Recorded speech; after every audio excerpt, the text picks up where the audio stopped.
This Christmas, find out about the true origins of the most celebrated holiday in the world. Journey to the past, present, and future, and learn about the symbolism they never taught in school. After this episode, you won't look at Christmas trees and Santa Claus in the same way again. And for you hardcore Wonder fans, we know it wouldn't be a Christmas special if it didn't relate to the deep state. So suit up for a sleigh ride to the Edge of Wonder's Christmas special. Oh, and spoiler alert for our younger viewers, kids, mom, dad, there could be some Kris Kringle crushing revelations, so please view with caution. And or blame it on Ben and Rob. The Edge of Wonder. Wonder. Hey, Merry Christmas, everyone, and welcome to Edge of Wonder, our very special Christmas episode. And Ben, I just want to say, I can't tell whether or not you're a Christmas tree or a velociraptor. I have no idea what I'm doing in this outfit to begin with anyway, so. Well, you know what? It's just going to get better. I think it will. And it's a good thing because actually this is a pretty dark episode. It is, and I don't know why I always get these crazy outfits, but it works. I guess it does. I hope y'all like my hair too. I went all out. And I'm a Christmas tree. So we're going to go back to the Bob Ross voice? No, this is not my Bob Ross voice. This is my Christmas tree voice. That's a little bit more manly, right? The Paul Bunyan. Yeah, Paul. What are you doing? Cutting me down? Well, yeah. Okay. All right, well, let's get started. All right, so we're all pretty familiar with the modern day traditions of Christmas. We decorate our homes with Christmas trees, mistletoes, and wreaths. We feast with family and friends and relatives. We exchange gifts and listen to lots of Bing Crosby or Mariah Carey, if you're a poor soul. Yeah, that's for sure. Actually, in our family, it was Mannheim Steamroller, if you guys know what that is. But anyway, most of us grew up with Christmas as a family holiday, whether we were Christians or not. So hey, Rob, how do you remember your Christmas growing up? Actually, it was an endless assortment of He-Man, Thundercats, and Teenage Mutant Ninja Turtle figures, far as the eye can see. Funny stories, family, food, awesomeness. Yeah, it's pretty much the same thing with me. However, I do have one crazy story. When I was 8 years old, I finally asked my mom whether Santa was real or not. I'm like, I really wanted to know what was going on. And when she told me that, sorry kids watching this, that Santa didn't exist, it was like crushed my world. I literally felt like the whole world is lying to me. I'm like 8 years old and I just found out the world is lying to me. Like it was so weird. Hello darkness, my old friend. And then I thought, what else are they lying to me about? Are they lying to me about God too? And it helped me realize actually in the future that I don't want to trust a lot of things that society says, so. Ben, there are kids watching this show, right? Hey kids, this is we should have mentioned that in the beginning. Why'd you do that? But anyway, we had some great Christmases after that, and same thing, playing video games and all kinds of puzzles and everything else. Anyway, it was good. And we still celebrate. My mom is it's like her favorite holiday, always goes out. My dad always puts lights on the house and everything else. That's awesome. Yeah. But anyway. Well, but Christmas, as we know, wasn't always so family friendly. In this episode, we're going to talk about Christmas past, Christmas present, and Christmas future. Yeah, we said it. And of course, how the deep state took over Christmas, because that's what they do to everything. Yep. And again, we're not telling people to not celebrate Christmas. We just want to take back the real meaning of what the cabal occultists stole from us. But be warned, this does get a little, actually very dark, but we'll talk about the real meaning of this holiday. So let's start by talking about the Christmas we know now as this international commercial holiday. But how did it become this huge holiday?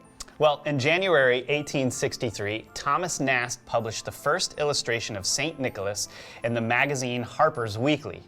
Then, Santa first appeared at department stores in 1890 at Edgar's in Brockton, Massachusetts. After that, people began to regularly hire Santas at parties, department stores, and parades. Santa made a cameo at the end of the first Macy's Thanksgiving parade that took place in 1924, ushering in the Christmas holiday season. Harry Gordon Selfridge coined the term only X shopping days till Christmas, working at Marshall Fields in Chicago, and starts the tradition of celebrate window displays. Next, Coca-Cola famously featured the jolly Santa Claus holding a Coke in 1931, drawn by artist Haddon Sundblom. Although Christmas songs have been around since the 12th century, some of the earliest and most popular secular Christmas songs have been around for less than 200 years. They include Santa Claus is Coming to Town, 1934, Winter Wonderland, 1934, Carol of the Bells, 1936, Rudolph the Red-Nosed Reindeer, 1939, and White Christmas, 1942. I mean, these were pretty old songs. I'm having a hard time turning in this thing. So how much of a commercial holiday is Christmas? Fast forward to this holiday season, the National Retail Federation, or NRF, found that consumers will spend about $1,000 on average on decorations, candy, gifts for themselves and for their families. And an estimated 164.6 million consumers will shop on Thanksgiving holiday weekend, which is basically half of America. NRF expects holiday retail sales in November and December to exceed $720 billion, 4.3% increase over last year. That's just in the US. I mean, you guys can look into how much other countries spend during the holidays. So, wow, like what has Christmas really become? Well, the answer to this is not what you think. First, let's take you to Christmas past and talk about where Christmas came from and what it's really all about. It's Paul Bunyan voice again. Yes. So where did the term Christmas come from? The name Christmas comes from the Mass of Christ, or Jesus. The word Christmas originated from late Old English as Christi's Mass Day, I mean, probably butchered that one, or the Mass of Christ back in 1038. At the Mass service, people celebrate the day Jesus was supposedly born. You know, for a holiday where people are supposed to gather and have a Mass for Jesus, there's not a big focus on that really around the world. Christmas originally was never a thing among Christians. Mass is really a Roman Catholic practice, and the birth of Jesus was not observed as a holiday, surprisingly. What's even weirder is that evidence suggests that Jesus was actually born in the spring, since shepherds wouldn't be herding in the winter. Which makes total sense. It's not really that weird, it just makes sense. So here's the gist of it. The Emperor Constantine has converted to Christianity and made Christianity legal, and for the first time in AD 313, the Roman Catholic Church under Pope Julius I chose December 25th in the year 336 as the official date of Christmas, known as the Feast of the Nativity way back then. Some people believe that the church might have picked this date to subvert Christianity with pagan traditions, since it was close to Saturnalia, a pagan festival. And to some degree, the Christmas traditions and symbolisms that exist today have evolved out of certain pagan traditions, which we'll be talking about in a bit. For those who have been watching our show, you might be thinking, Saturnalia, that sounds familiar. We did a whole episode about the significance of Saturn and Saturn's symbols, so be sure to check that out if you haven't already. Saturnalia was a one-week festival that spans from December 17th to the 23rd to honor Saturn, or Kronos, the god of agriculture, wealth, and liberation, and freaking Satan. Which we get into a little bit later. It was one whole week of indulgence, gluttony, drinking, gambling, and sexual freedom. It was a time where anything goes, kind of like Mardi Gras, but soon, like everything else, human sacrifice started to get mixed in, because why? Well, why not? I mean, but this is where the occult cabal stuff really starts to take place. Okay, so this is kind of where it gets weird. There's this modern day version of Saturnalia called SantaCon, minus the sacrificing, which started in 1994 by the San Francisco Cacophony Society and has since snowballed into this huge bar crawl coordinated in the major cities. But last December in Hoboken, New Jersey, 17 participants were arrested and at least 55 people were brought to a hospital during the 16-hour period of SantaCon. In the past few years in New York, there have been over 30,000 attendees each year and over 100 summonses for disorderly conduct for Santas who were caught overly drunk, drinking, or peeing in public.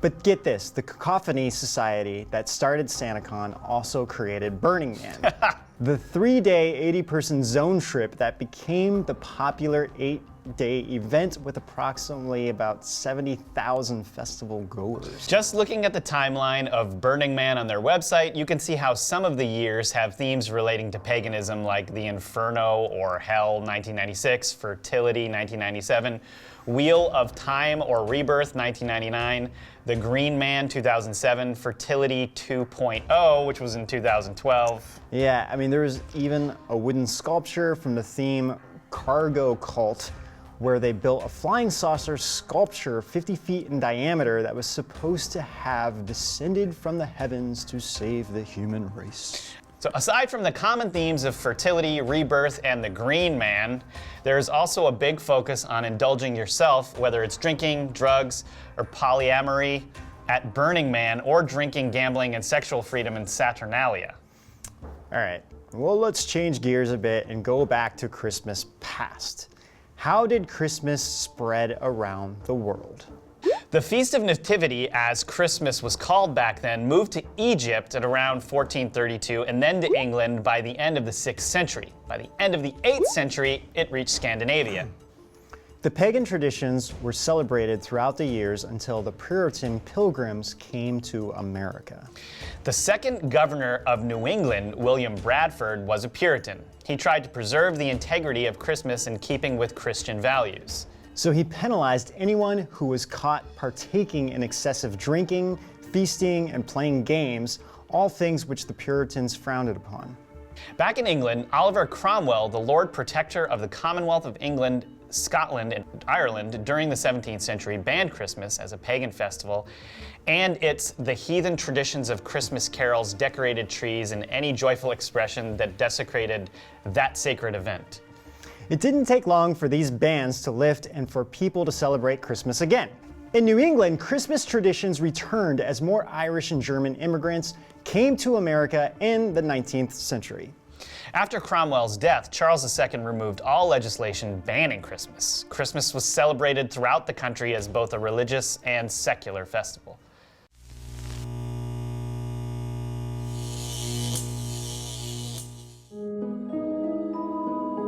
So there's also a ton of Christmas symbolism and tradition that have deep roots in the occult. Let's break it down one time. Yes, each country has made variations of Christmas symbols that all stem from the same occult symbols. These perverse traditions come from Babylon, but we need to give you a little context first. Nimrod is the founder of Babylon. He married his mother. Yeah, that's not weird. What is this, like Game of Thrones? I guess Semiramis. They had a son, Tammuz. Tammuz has many aliases: Dumazid, Kronos, or Saturn. He is known as the god of fertility. After Nimrod died, his mother, wife, thing, whatever, spread the worship of her son Nimrod as the sun god. She claimed a full-grown evergreen tree, definitely not me, sprouted overnight from a dead tree stump, symbolizing the rebirth of Nimrod as Tammuz.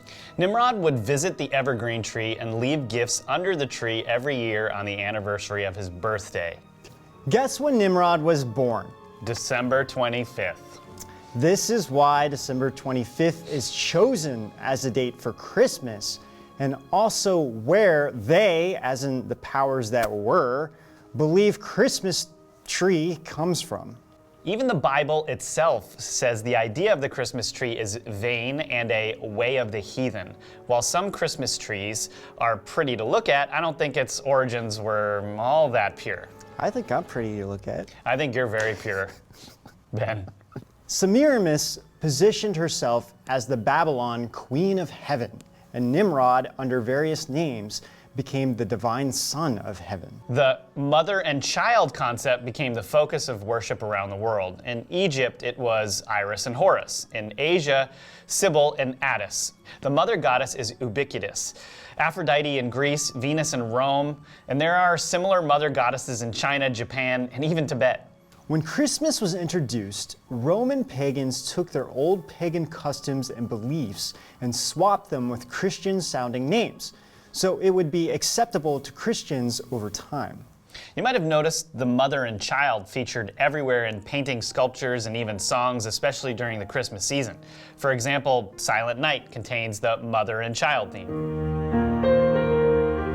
Now, for most people, the meaning behind the Christmas tree is a symbol of rebirth and everlasting. But for the satanic occults, they say that this actually represents a phallus. Sorry, I just do that every time someone says that word. And all of them worship this and laugh at the sheeple who thinks this is a good thing. I mean, having a Christmas tree is a good thing. But now comes the sad part. What about the whole world tuning in for the lighting of the Rockefeller Christmas tree? Well, you guys, I mean, think about this. It is being lit in front of the Prometheus statue, who is the light bearer, which is another symbol of Lucifer, which we covered in our Saturn NYC video. This is why we need to kick those illumined donkeys from our world. So you might be thinking about what holly, ivy, mistletoes, and wreaths are then. They're just festive plants, right? I mean, how can they be bad? Well, they're all symbols of fertility and rebirth to pagans, druids, and bad witches. Or witches in general. I mean, you get what I'm trying to say. Yeah. Holly plants come in male and female varieties. Female varieties can't produce berries without the male pollinating. The holly plant represented the masculine desire due to its color and shapes, and the ivy plants represented the feminine. The mistletoe is a parasitic plant that grows on oaks, which was important to the Druids. They believed the mistletoe berries to be the oak's genitalia. So kissing under the mistletoe's berries was a sure guarantee of a fruitful union. Yep, fertility symbol, got it. The wreaths were also a fertility symbol, representing the feminine. Sometimes there'd be red candles representing the masculine. The wreath has no beginning or end, so it represents rebirth. Another Christmas symbol is the Yule log. Where does the concept of Yule come from? Yule is the midwinter holiday to celebrate the rebirth of the great horn hunter god. And the Yule log came from a Norse pagan ritual where a huge log was cut down and carved into a fertility symbol and then burned for 12 days. When you say fertility symbol, do you mean a phallic symbol? I would imagine so. On each successive day, a new sacrifice to the horned god or Cernunnos was performed. Not all the sacrificial victims were human necessarily. Oh, gee, well, that's a relief that they just didn't kill humans. So that horned god is represented well in many cultures, religions, and mythologies. So his many names, titles, and associations include the Horned Lord of Death and Resurrection, Hades, Lord of the Underworld, Baphomet, Pan, Faunus, Cernunnos, the Horned God of the Celts, Tammuz, the Green Man, and the Holly King. Yes, Holly King, which all comes back to Saturn worship, and here we are, Christmas. Yep. Told you guys, it's gonna get a little dark, but bear with us. Gets a little better at the end. And this leads us to Santa Claus. We celebrate Santa Claus, Saint Nick, Kris Kringle, Papa Noel around the world. But do we really know the importance and origins of who and what we're celebrating here? Have to warn you all, this is gonna get dark very fast from here, but again, we'll come back to the light and to the true meaning of all of this soon. Wait, Ben. Yeah. Before we do, I got something for you. Oh, well, Yeah. guess what, Rob? I actually got something for you too. Let's exchange gifts really quick. Sounds good. So, me first. All right. Because I'm selfish like that. All right, what'd you get me here? You will love it. Oh my goodness. No, this is not what I think it is. thought you didn't have enough ugly sweaters as it Oh, is. it's the laser background that I had every year of grade school. And there I am down there with a freaky black cat. The cat just like... I didn't think this could get weirder until I saw the cat. I love it. I'm putting this great. on right now, man. Cool. All right, I want to show you what I got you. All right. Well, it feels like clothes as well. Maybe I can actually take this thing off. You're gonna love this, man.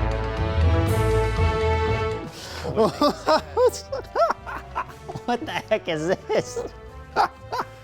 Well, you know, Ben, we've been doing all these episodes recently, and I thought maybe it was time for you to get in touch with, your divine feminine. I see. Divine feminine. Interesting. All right, well, let's put them on. Okay. Can you guys believe I'm making him wear this? I don't know what was more ridiculous, the tree or this shirt. Ben, you look like you could be my sister. Ah, that's My twisted sister. No, you look great, man. Just own it. all right. Own your divine feminine, man. Yeah. This is my outfit now. There you go. Yeah, just bring in the Paul All Bunyan. good. Yes. Okay, so let's get into Santa Claus.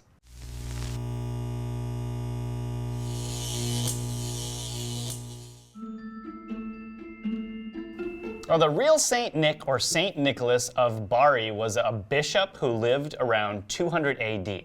Not too much is known other than he performed many miracles and was known as a protector of children. One story is that he secretly gave a father small sacks of gold so that the father wouldn't have to prostitute his own daughters. And another is that he found and revived 5 kidnapped children that were being held and were actually killed by an innkeeper. There was also a corrupt governor who was going to behead 3 innocent generals, and he stopped that from happening as well. So how in the world did righteous Saint Nick become Santa Claus? Well, Santa is the modern day combination of the Holly King from Yule, Saturn, Kronos, known as Father of Time, Grandfather Frost, a Russian winter god, and Odin from Norse pagan mythology, who rides an 8-legged horse across the skies, and now you're understanding how the reindeer came in. There are also fertility symbols derived from the horn god Cernunnos, and sad to say, so is the stag in Harry Potter as well. You know, this episode should really be called Ben and Rob Ruin Christmas for Everyone. Sorry about that, y'all. Yeah, but hopefully you guys don't throw stones at us, but hey, we're just the messengers here. We encourage you to look at all of this on your own. Just, you don't have to take our word for it. Well, this is about to get a little bit worse. Or so much worse. Yeah, so much worse. Sorry, much more- kids, we ruined everything for you. Santa Claus, Yeah. Christmas, but it gets Halloween, better.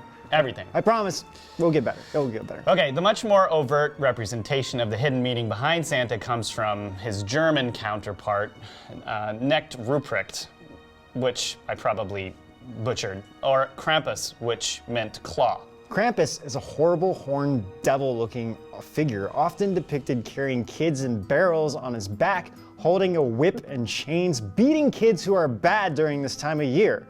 It's all pretty messed up, and of course... So Krampus was very often seen with Saint Nicholas in the beginning, and this is where the naughty or nice derived from. So, if you were a nice child, you would be visited by Saint Nick. Otherwise, Krampus would be visiting you. Soon, these two characters formed into one character, just called Santa Claus in our modern-day society. And instead of being whipped or being dragged, you would get a piece of coal in your stocking instead. And of course, everyone knows already that if you rearrange the letters in Santa, it becomes Satan. But look, we're not saying this was on purpose. I mean, we don't have any idea, but it is weird. Plus, he is wearing a red suit. I mean, Just saying. yeah. Now, if you think the tradition of gift giving sounds innocent, this should be fine, right? I mean, we just exchange gifts. Nothing is wrong with giving people Yeah, gifts. look at this awesome sweater he just got. Back in the day, people exchanged gifts of wax candles called cerae, symbols of eternal light, and terracotta dolls called sigillaria, which were, well, symbols of human sacrifice to midwinter gods. And the modern day version of this, Gingerbread cookies. damn it, had to ruin those. And we won't even go here. I mean, this just shows how much Satanism has kind of infiltrated our society. And we don't even know. But Ben and I will never look at gingerbread cookies the same. I mean, that's for sure, after doing all this research. I don't think I could either. But again, we have to realize that all of this was good at the beginning. I mean, this is about the birth of Christ. The candle is the eternal light. The tree is everlasting. Saint Nick was a real saint. Like everything else, the Cabal twists everything good and pure into their dark occult world, which goes directly into our next story. So we mentioned her in our Halloween episode, but we want to bring her up one more time. Arizona Wilder. If you don't know who she is and you didn't see our previous episode on Halloween, she was one of the first people to come out and really talk about the Illuminati rituals in the 90s with David Icke. She talks about everything from secret rituals, being groomed to become one of the mothers in darkness, the highest classification of a witch inside the Cabal, being an MK Ultra slave, and many, many other things. So Wilder said she didn't want to be a part of this anymore and broke free of the mind control and decided to come out and speak publicly about this. What's interesting is that instead of just fading away, this led to even more people coming out and speaking up about this. So since we covered a lot about her in our previous episode, we just want to highlight what she said about Christmas. She said that what Christians believe they are celebrating is actually a pure thing, but the Cabal has twisted everything. So one of the names she brings up is JonBenet Ramsey, the famous little girl who is killed by a blunt force to the head and strangulation, along with signs of sexual abuse on Christmas night. There were so many things like this ransom note written using a pen and paper from their own home, and so many other weird things that just didn't add up.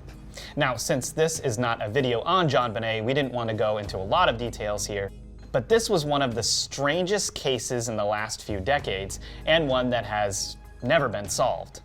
Wilder states that the elite occultists have a ritual called the last bulb on the tree, in which, okay guys, some of you might want to cover your ears for this one, especially kids.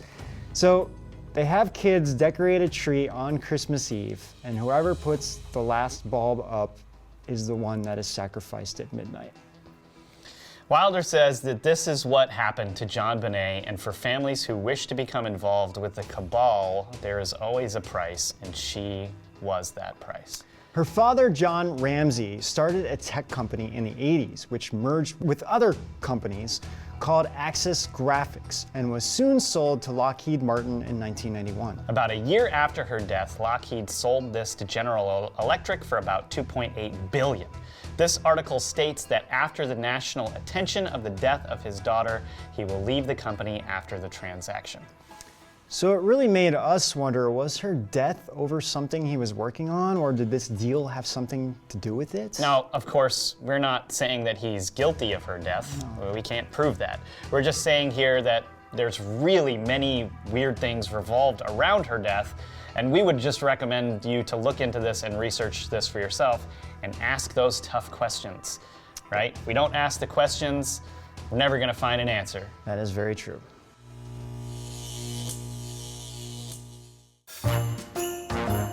All right, so let's bring some positive elements to this.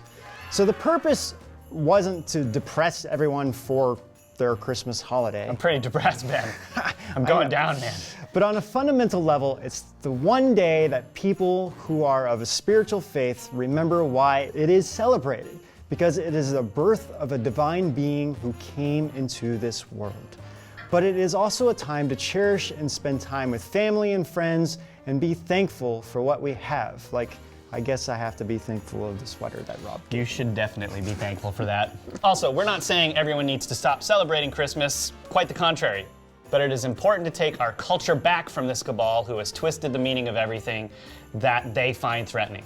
So they add these satanic elements to it, but really in the end, it's also the goodness and the light that will always conquer evil, and we're the ones that are gonna make that happen. Right, like in my mind, the Christmas tree always represents everlasting awesomeness. Exactly.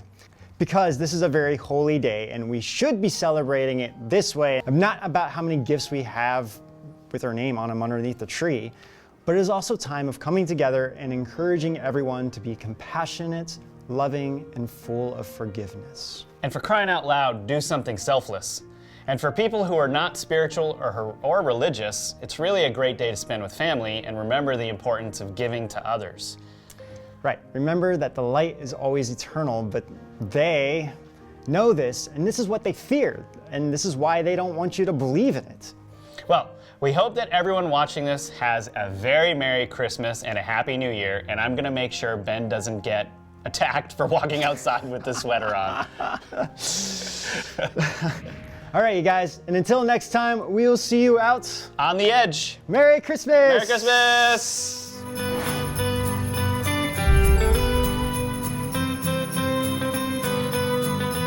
The 3-day, 80-person zone trip. Okay, now. You want me to beatbox on my mic? Nimrod is the founder of Babylon. Game of Thrones. Symbolizing the rebirth of Nimrod. Okay, let's do it one more time.